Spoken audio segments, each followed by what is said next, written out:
그 중앙일보에서 그 무당, 그 무속인의 수가 증가하고 있다는 기사를 보았습니다. 그 현재 그 무속인 협회에 가입된 무당의 수가 30만 명입니다. 근데 협회에 가입되지 않은 수까지 포함하면 훨씬 더 많겠죠. 그 한민 교수의 자료를 보니까 협회에 가입되지 않은 무당의 수까지 아마 포함된 숫자를 말하는 것 같습니다. 2000년도에 무당의 수가 20만 명이었습니다. 2023년도에 무당의 수가 80만 명입니다. 한 23년 동안 약 4배나 증가를 했습니다. 한국인 중에 종교가 없다고 말한 숫자가 1998년에는 47%였는데 2020년도에는 63%로 늘었습니다. 무신론자가 한 25년 동안 한 16%가 증가를 했습니다. 이와 반해서 천주교, 불교, 기독교 신자는 감소를 했습니다. 어떻게 보면 대표하는 3대 종교를 믿는 사람들의 숫자는 줄어들었는데 무당과 같은 어떤 직업, 귀신이나 어떤 영적 세계에 대한 관심은 많이 증가를 했다는 것입니다. 여러분, 세계 역사를 살펴보면 무당의 수가 증가하거나 또 이 무속에 관심을 두는 것은 보통 나라가 망해갈 때 많이 나타나는 증거라는 거예요. 많은 전문가가 이런 현상을 어떻게 분석하냐면 이 현대인들이 삶의 불안도가 올라가면서 무당을 점점 더 많이 의지하게 된다는 거예요. 그리고 치열한 경제 사회 속에서 자기가 뭔가 이렇게 뒤처진다고 느끼다 보니까 어떤 무기력감, 이 패배감을 이 무당을 통해서 위로를 받는다는 겁니다. 어떻게 보면 이 혼란스러운 시대 속에서 이 그리스도인들이 이 세상 사람들에게 대안을 제시를 해줘야 되는데 사실 그리스도인들도 이 혼란한 세상 속에서 길을 잃었습니다. 그런 차원에서 오늘 본문에서 말하고 있는 이 달란트 비유가 우리에게 주는 메시지가 저는 있다고 생각을 합니다. 마태복음 25장 14절 15절을 보니까 그것은 또 어떤 사람이 타국에 갈 때 그 종들을 불러 자기 소유를 맡긴 것 같으니 각각 그 재능대로 한 사람에게는 금 5달란트를, 한 사람에게는 2달란트를, 한 사람에게는 1달란트를 주고 떠났더니, 여기 가로에 그것은이라고 되어 있는데 이게 천국을 말합니다. 천국은 주인이 종들에게 재산을 맡긴 것 같다는 거예요.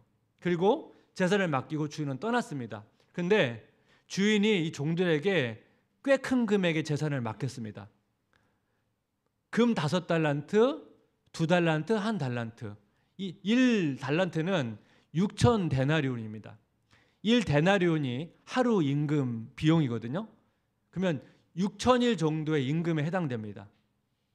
이거를 오늘날로 좀 환산하면 한 17년에서 한 20년 정도의 임금에 해당됩니다. 쉽게 계산하기 쉽게 20년이라고 하면 이 달란트가 20년 임금이라면 5달란트는 100년 임금입니다. 사실 우리가 평생 100년 동안 일을 못하죠. 그러니까 평생 자기가 만질 수 없는 그 금액을 한 번에 받았습니다. 오랜 시간이 지나서 주인이 이 5달란트, 2달란트 받은 사람에게 놀라운 이야기를 합니다. 마태복음 25장 21절인데 한번 같이 읽겠습니다.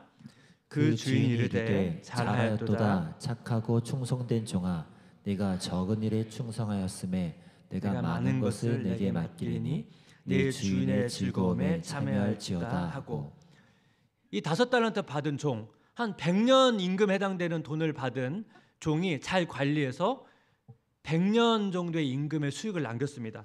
여러분, 그럼 엄청난 수익을 남긴 거 아닙니까? 근데 놀라운 것은 주인이 종에게 내가 작은 일에 충성했다, 적은 일에 충성했다는 거예요.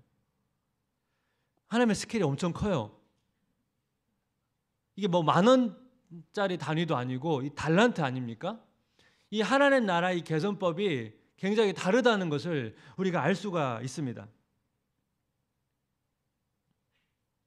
2달란트 받은 자도 2달란트의 수익을 남겼는데 똑같은 평가를 받습니다. 그러니까 이 내용을 살펴보면 하나님의 기준, 하나님의 평가 기준이 세상 사람들이 생각하는 평가 기준과 완전히 다르다는 것을 알 수가 있습니다.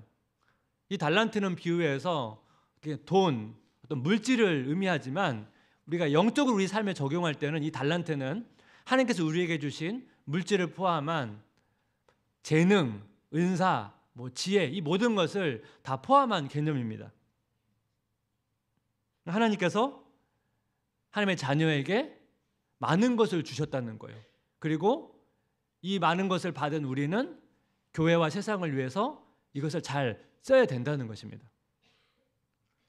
근데 하나님께서 우리에게 많은 것을 우리에게 주실 때는 그냥 주시진 않겠죠. 네 마음껏 네 마음대로 해라, 이건 아닐 겁니다. 그래서 우리가 이 받은 것을 잘 써야 되는데 이것을 잘 쓰는 과정에서 많은 사람들이, 하나님의 청지기가 이 하나님에 대한 오해가 생긴다는 거예요. 오늘 비유가 그 이야기를 하고 있거든요.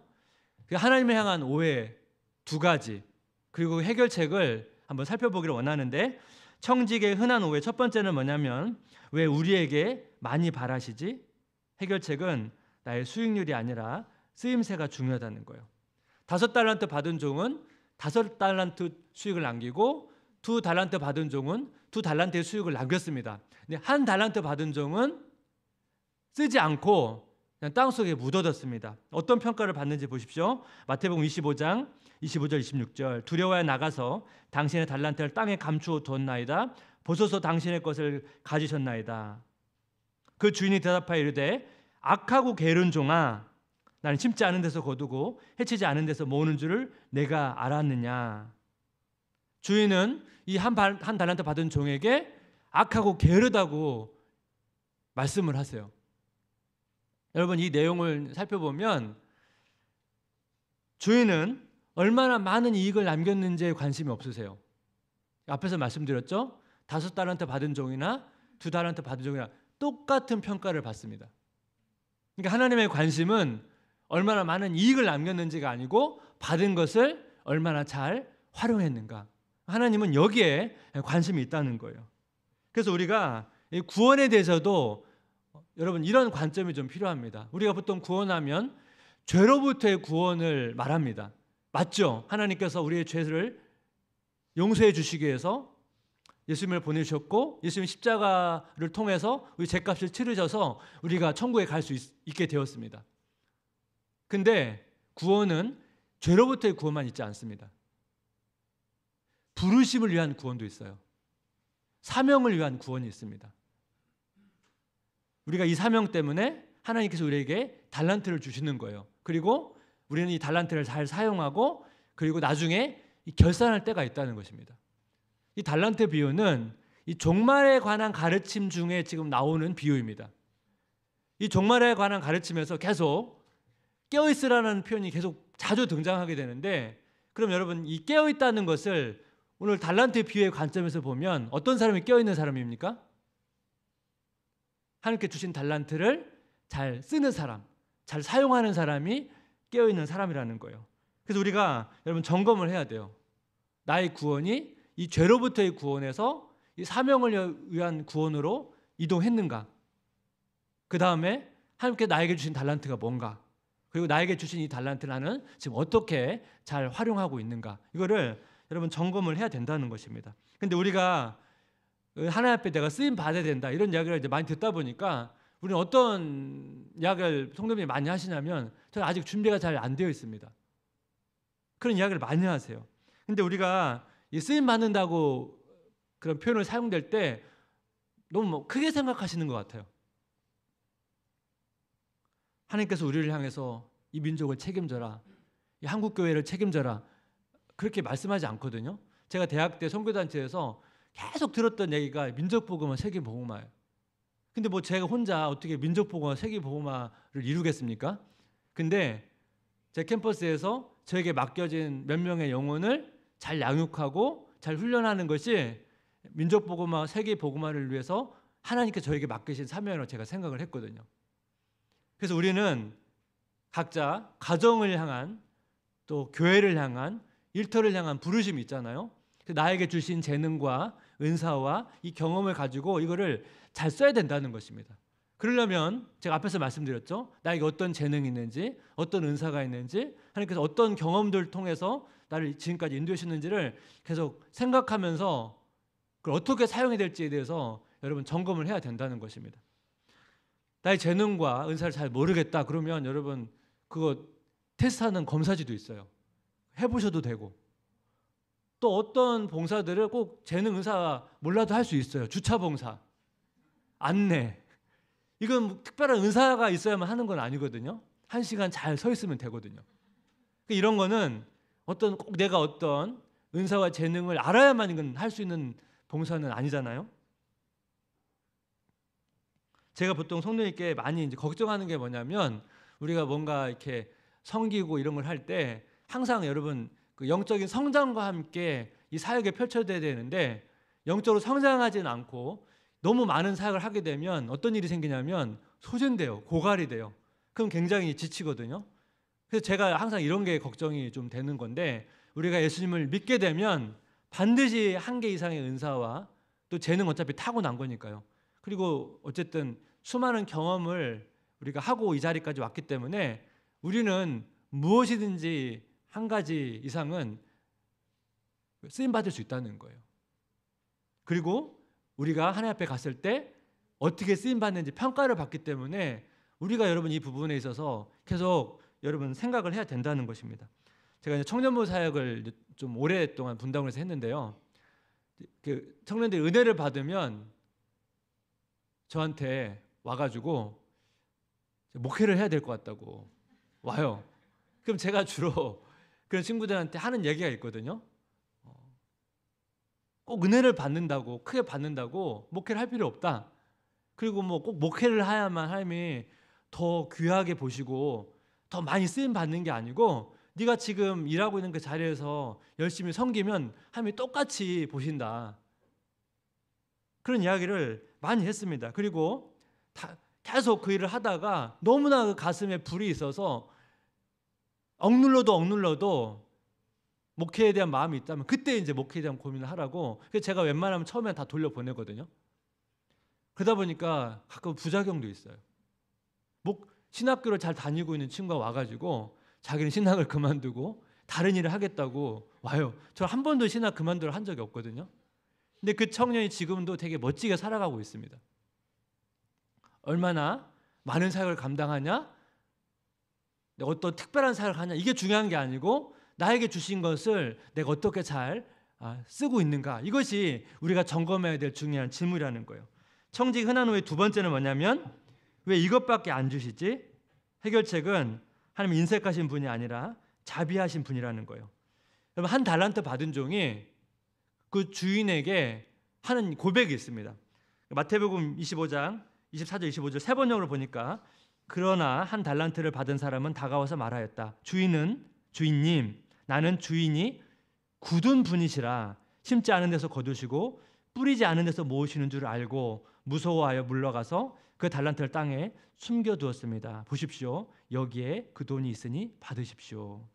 주인님, 나는 주인이 굳은 분이시라. 이 말이 잘 와닿지 않죠? 이게 헬라어 의미로 잔인한, 인색한, 자비가 없는 이런 의미입니다. 근데 이유를 보니까 주인은 심지 않은 데서 거둔대요. 여러분, 어떻게 심지 않은 데 열매를 거둡니까? 이 종이 바라본 주인에 대한 관점이에요. 이 말에는 모순이 있어요. 왜 모순이 있냐면, 이 한 달란트 받은 종은 아무것도 여러분 받지 않고 요구합니까? 한 달란트를 받았잖아요. 이 한 달란트를 받았는데 왜 주인이 심지 않은 데서 열매를 요구한다고 얘기할까요? 이 말을 이해하려면 이 한 달란트 받은 종의 심리를 들어가 봐야 돼요. 제가 본문을 묵상하면서 이 종 안에 두 가지의 생각이 있는데, 첫 번째는 뭐냐면 앞에서 제가 말씀드렸던 거예요. 주인은 자기에게 너무 많은 걸 요구한다는 거예요. 주인은 악덕 기업주라는 거예요. 예를 들면 이런 겁니다. 주인이 종에게 땅을 어느 정도 줬어요. 근데 그 땅을 잘 갈구면, 잘 경작하면 한 쌀 5가마 정도 나올 수 있는데, 주인은 뭐예요? 그 이상을 요구한다는 거예요. 그래서 이 종은 자기는 그렇게 할 자신이 없어서 주인이 준 그 재산을 쓰지 않았다는 거예요. 제가 앞에서 말씀드렸죠. 하나님은 우리한테 엄청난 수익률을 요구하는 것이 아니라 주어진 땅에서 열심히 농사를 지으면 되거든요. 얼마의 많은 쌀을 생산하느냐에 보는 게 아니고 그냥 성실히 그 땅을 경작하면 되거든요. 그것에 대한 오해가 있다는 거예요. 그다음에 종의 또 다른 오해가 뭐냐면 이 종의 생각에는 5달란트 받은 종과 2달란트 받은 종을 비교하고 있습니다. 다른 사람에 비해서 자기는 적게 받았는데 주인은 자기한테 너무 많은 걸 요구한다는 거예요. 여러분 사실 비유를 보면 다른 종에 비해서 적게 받은 것은 사실이에요. 그렇지 않습니까? 근데 여러분 이 1달란트가 종에게 작습니까? 아니에요. 그 당시 이 종에게 이 1달란트는 엄청난 비용입니다. 사실 이 세 종 모두 엄청난 많은 걸 받은 건데 이 1달란트 받은 종은 자기가 받은 것에 감사하는 게 아니고 다른 사람과 함께 은혜를 비교하고 있다는 것입니다. 이것을 우리 삶에 좀 적용해 본다면 이런 거예요. 하나님께서 우리에게 다양한 여러 가지를 많이 주셨는데 이 재산 하나만 놓고 다른 사람과 비교하면서 하나님께서 나에게 주시지 않아, 나한테 주신 것이 없어 라고 여러분 만약에 생각한다면 이 1달란트 받은 종과 같은 마음이라는 거예요. 이것은 이 하나님의 나라의 관점을 보는 게 아니고 이 세상의 관점으로 자기 삶을 바라보는 거죠. 그렇게 되면 어떻게 됩니까? 하나님을 인색하신 분으로 볼 수밖에 없다는 겁니다. 이 1달란트 받은 종과 되게 비슷한 유형이 그 탕자의 비유에 나오는 첫째 아들입니다. 이 둘째 아들은 아버지의 유산을 미리 받아서 떠났습니다. 근데 첫째 아들도 사실은요, 아버지 옆에서 열심히 가정을 섬기고 있지만 아버지에 대한 불만이 있어요. 누가복음 15장 28절 29절 보니까 그가 노하여 들어가고자 하지 아니하거늘 아버지가 나와서 권한대 그러나 그는 아버지에게 대답하였다. 나는 이렇게 여러 해를 두고 아버지를 섬기고 있고 아버지의 명령을 한 번도 어긴 일이 없는데 나에게는 친구들과 함께 즐기라고 염소 새끼 한 마리도 주신 일이 없습니다. 여러분 이 상황 아시죠? 둘째 아들이 유산을 받아서 나갔다가 다 탕진하고 돌아왔는데 아버지가 잔치를 벌였습니다. 이 상황을 들은 이 첫째 아들이 화가 났습니다. 이 둘째 아들을 위해 베푼 잔치 때문에 화가 난 것은 분명하지만 첫째 아들의 이야기를 자세히 보게 되면 이미 오래전부터 아버지에 대한 불만이 있다는 것을 알 수가 있습니다. 29절 보니까 내가 이렇게 여러 해를 두고 아버지를 섬기고 있고, 이 섬기다는 단어가 이 둘로스라고 하는 명사에서 파생된 동서인데 이 둘로스가 노예거든요. 그래서 여러분 이 29절의 문맥을 뉘앙스를 살려서 번역하면 이렇게 됩니다. 제가 사역을 했는데 아버지는 나를 여러 해 동안 부려먹으면서 나에게는 친구들과 즐기라고 염소 새끼 한 마리 주신 적이 없습니다. 아버지를 인색한 분으로 묘사하고 있죠. 첫째 아들은 자기 유산을 동생에게 빼앗긴 게 아니에요. 지금 자기의 할당된 유산은 여전히 있어요. 근데 왜 첫째 아들은 아버지를 인색한 분으로 생각하고 있습니까? 여기에는 그 첫째 아들의 중요한 심리가 있는데요. 사실은 둘째 아들과 자기 동생과 같은 마음이기 때문에 그렇습니다. 둘째 아들은 미리 유산을 받아서 떠났습니다. 여러분 그 당시 아버지에게 유산을 달라고 하는 것은 아버지 보고 빨리 죽으라는 얘기와 같은 얘기거든요. 아주 무리한 말입니다. 아마 동네에서 이 둘째 아들을 향한 소문이 다 퍼졌을 것입니다. 근데 첫째 아들은 자기 동생처럼은 못해요. 이 동네 사람들의 그런 평가 받고 싶지 않아요. 그래서 아버지 옆에서 열심히 섬기고, 그렇지만 속마음은 사실 둘째와 같은 거예요. 둘째, 자기 동생한테는 유산을 주었지만 자기한테는 아무것도 주지 않았다. 그래서 여러분 그 내용을 보니까 염소 새끼 한 마리도 주신 일이 없습니다.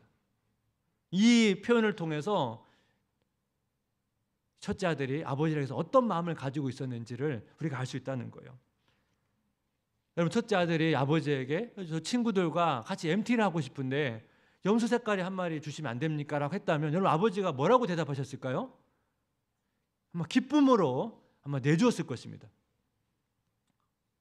근데 첫째 아들은 아버지에게 솔직하지 못해요. 그런 마음이 있었지만 그냥 겉으로 보면 아버지를 열심히 섬긴 것처럼 보여요. 그러다가 폭발한 거예요. 자기 동생을 위해서 잔치를 벌이자 그동안 쌓여있던 모든 불만이 폭발합니다.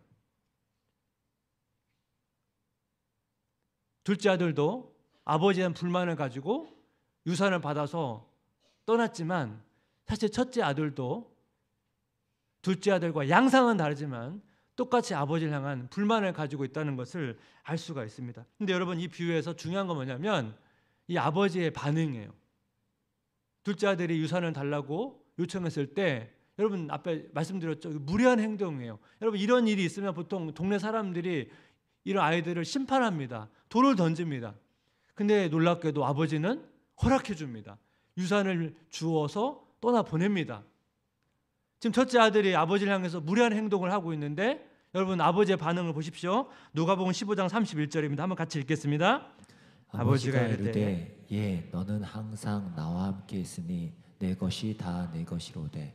이 구절에서 굉장히 중요한 단어가 있는데 우리가 그냥 읽으면 잘 놓치게 되는데 예라고 하는 단어가 있습니다. 이 단어는 헬라어에서 특별한 관계, 이 사랑하는 사람에게 하는 표현이에요. 사랑하는 자녀나 사랑하는 제자에게 아주 특별한 관계를 향해서 부르는 표현이 이 표현이거든요. 제가 이걸 또 사역했습니다. 누가복음 15장 31절. 아버지가 이르되 나의 사랑하는 아이야, 내가 너와 항상 함께 있어서 내가 원하는 것을 아버지에게 이야기했다면 내가 다 내어주었을 것이다. 아마 유산을 달라고 했다면 아버지가 첫째 아들에게도 아마 유산을 내어주었을 것입니다. 아버지는 이 무례한 첫째 아들을 향해서 사랑하는 나의 아이야, 여러분, 따뜻하게 부르고 있다는 거예요. 여러분, 만약 자녀가 이렇게 무례하게 부모에게 대한다면 우리가 이 아버지처럼 이렇게 자비롭게 반응할 수 있습니까? 쉽지 않습니다. 쉬운 일이 아닙니다. 근데 하나님은 긍휼이 많으세요. 자비하세요. 그래서 우리를 향해서 지금 이런 마음으로 우리를 향해서 대하고 있다는 것을 우리가 기억해야 된다는 거예요. 저는 탕자의 비유를 묵상할 때마다 제가 뭔가 은혜가 떨어지면 제 마음 가운데 때로는 첫째 아들의 모습이, 때로는 둘째 아들의 모습이 나타난다는 것을 저는 발견합니다. 어떤 때는 둘째 아들처럼 내 마음이 세상을 향해서 나아가고, 어떤 때는 내 마음이 세상을 향해 나아가지는 않지만 뭔가 기쁨과 감사를 잃어버리고 뭔가 자꾸 마음 가운데 불만과 불평이 있다는 것을 발견하게 됩니다. 그런 우리를 향해서 여러분, 탕자의 비유를 보게 되면 둘째 아들이 돌아왔을 때 아버지가 멀리서 보고 달려가서 둘째 아들을 아는 것처럼 첫째 아들이 불만을 가지고 잔치에 들어오지 못하고 그 서 있는 첫째 아들을 향해서 사랑한 나의 아이야 라고 부르는 것처럼 지금 우리를 향해서 그렇게 초대하고 있다는 것입니다. 첫째 아들은 잔치에 들어가지 못하고 밖에 서 있습니다. 여러분, 우리 삶도 되게 어려움이 있고 그 계속된 어려움 속에서 이 문제가 해결되지 않을 때 때로는 하나님을 향해서 이런 서운한 마음이 생길 수가 있습니다. 내 삶 속에서 자꾸 불평이 나올 수가 있습니다. 하나님께서 그런 것을 아신다는 거예요. 비유의 결론을 보게 되면 여러분, 첫째 아들이 어떻게 반응했는지 나오지 않습니다. 근데 여기에는 중요한 의도가 있다고 생각을 해요. 왜 여러분, 첫째 아들이 그 다음에 어떻게 행동했는지를 성경에 기록되어 있지 않을까요? 이 비유를 읽는 우리를 향해서 도전하고 있는 거예요. 하나님의 잔치에 들어갈 것인지 아니면 하나님의 잔치 밖에서 서 있을 것인지 우리를 향해서 선택하라고 도전하고 있다는 것입니다. 저는 말씀을 좀 마무리하면서 여러분, 우리가 이 하나님의 잔치에 참여하고 그 은혜를 누리려면 중요한 게 있어요. 이 하나님에 대한 오해가 없어야 돼요. 하나님에 대한 오해가 생기면 은혜를 누리지를 못합니다.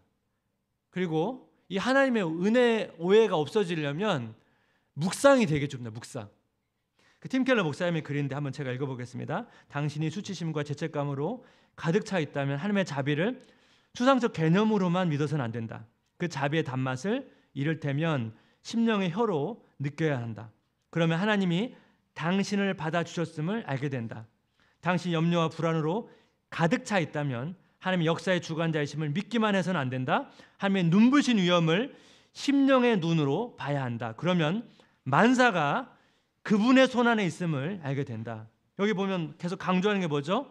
그 자비의 단맛을, 하나님의 눈부신 위엄을 심령의 혀로, 눈으로 느끼고 봐야 된다는 거예요. 이걸 어떻게 여러분 느끼고 볼 수 있습니까? 묵상이에요, 묵상. 우리가 보통 큐티를 묵상이라고 하는데요. 좀 더 여러분 정확하게 표현하면 여러분 큐티의 단계가 이렇거든요. 먼저 성경을 읽습니다. 그리고 묵상한 다음에 그 다음에 기도를 하거든요. 그럼 보통 이제 큐티가 끝나는데 이 중간에 묵상이 되게 중요합니다. 묵상이 잘 안 되면 읽기와 기도가 힘을 잃습니다. 저는 묵상을 할 때마다 내 묵상이 약해지면 내가 읽었던 말씀의 그 은혜의 힘이 되게 약하다는 걸 느껴요. 제가 묵상이 약해지면 내가 기도를 통해서 뭔가 영적인 힘을 얻는데 그 힘이 약해진다는 것을 느낍니다. 그만큼 묵상이 중요해요. 묵상이 약해지면 우리는 죄성이 있기 때문에 우리 마음 가운데 죄성이 우리 가운데 작용하고 사탄이 계속 우리의 마음을 휘젓게 됩니다. 그래서 이 묵상이라는 것은 굉장히 중요한 과정인데 여러분 쉽게 생각하면 이런 거예요. 여러분 우리가 뭐 영상도 보기도 하고 TV를 보기도 하잖아요. 영상을 보거나 TV를 보는 것, 성경을 읽는 것과 똑같습니다. 그런데 여러분 우리가 어떤 영상은 계속 생각이 나요. 자꾸 떠올라요. 그게 묵상이에요. 근데 우리는 보통 성경 읽고 나서 묵상의 과정을 생략하고 그냥 바로 기도로 가거나 끝나버리다 보니까 이 묵상의 과정이 생략되다 보니까 우리가 그 하나님과 교제했던 그 은혜가 우리 삶에 큰 영향을 미치지 못한다는 거예요. 이렇게도 말할 수 있습니다. 내가 일주일 동안 설교를 5편 듣는 것보다 묵상이 훨씬 더 유익합니다. 설교를 듣는 것, 성경을 읽는 거랑 같습니다. 그래서 보통 제가 제자훈련 사역을 하게 되면 설교를 요약하게 하거든요. 왜 요약하게 하냐면 듣는 거랑 여러분 묵상하는 거는 다른 거예요. 묵상하면서 내가 들었던 말씀을 다시 한번 되뇌이면서 뿌리내게 만들거든요. 그래서 이 묵상이 너무나 여러분 중요합니다. 올 한 해 동안 여러분 성경을 읽고 계시잖아요. 묵상을 하십시오. 그리고 묵상한 것을 여러분 기도로 연결하십시오. 그러면 우리 삶의 많은 이해할 수 없는 그런 문제들과 그 오해들이 하나씩 풀어지면서 우리의 삶이 정말 하나님의 자비의 손 가운데 있다는 것을 여러분 확신하게 될 것입니다. 그 은혜 누리시기를 주님의 이름으로 기도하고 축복합니다. 우리 같이 이 말씀을 녹여낸 찬양이 있는데요. 이 찬양을 고백하면서 우리 같이 기도하면 좋겠습니다. 나의 평생에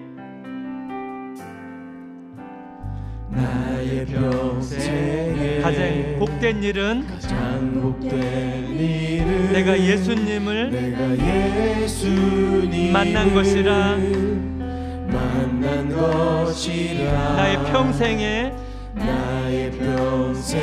가장 잘한 일은 내가 예수님을 주로 섬긴 것이라. 이 세상 살 동안 내가 걷는 길이 때론 험하여서 넘어질 때도 주의 강한 손이 나를 붙드시니 나는 예수님만 주로 섬기며 살리. 나는 주를 섬기는 것에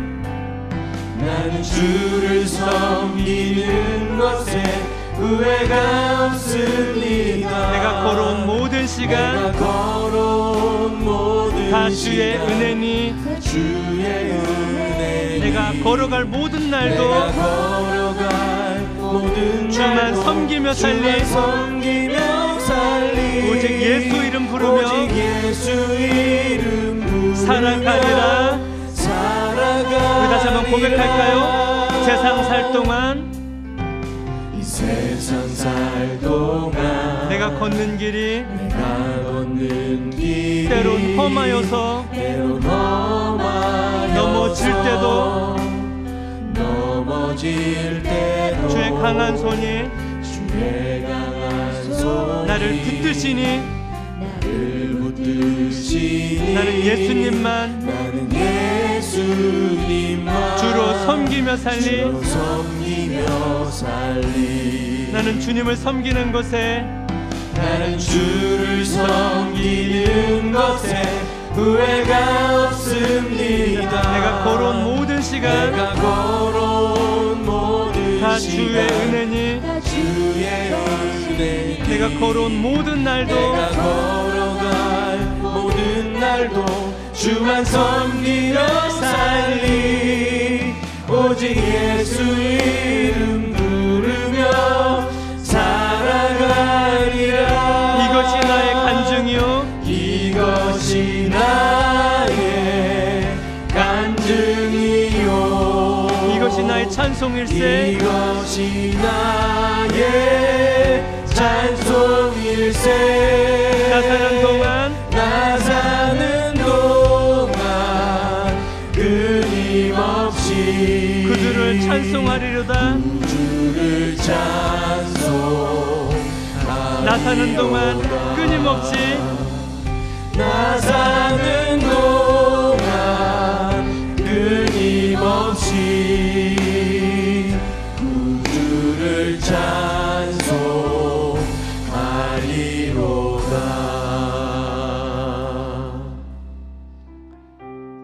이 세상에서 얼마나 많은 이익을 남기고 얼마나 좋은 점수를 받고 이런 것으로 사람을 평가하다 보니까 이 기준이 우리 영적 삶에도 적용을 해서 하나님께서 마치 우리에게 그런 기준으로 우리를 평가하시는 것처럼 우리가 스스로 그렇게 느낄 때가 많습니다. 그래서 다른 사람의 재능이 더 좋아 보이고 다른 사람의 은사가 훨씬 더 좋아 보이고 다른 사람의 경험이 나보다 훨씬 더 좋아 보이고 나는 너무나 가진 게 없고 내가 가지고 있는 게 너무 초라하고 그렇게 느껴지고 있다면 여러분 이 시간 하나님 나의 눈을 열어주셔서 하나님께 나에게 얼마나 많은 것을 주셨는지 발견하기를 원합니다. 그리고 나를 통해서 가정과 교회와 일터 가운데 하나님 나를 사용해 주시옵소서. 하지만 주님 첫째 아들처럼 그 아버지를 섬기고 싶지 않습니다. 하나님이 얼마나 자비로우신 분이신지 묵상을 통해서 그 묵상의 즐거움을 회복하면서 하나님 내가 기쁨으로 가정과 일터와 교회에서 내가 쓰임받기를 원합니다. 하나님 나를 사용해 주시옵소서. 우리 가정을 사용해 주시옵소서. 우리 교회를 또 한국교회를 사용해 주시옵소서. 너무나 많은 것을 주셨는데 너무나 많은 것을 땅속에 묻어두어서 하나님 우리가 지금 한국교회가 너무나 어렵습니다. 내가 하나님 앞에 그 거룩한 통로가 되기를 원합니다. 은혜를 베풀어 달라고 간절한 마음을 가지고 함께 기도하기를 원합니다. 하나님 아버지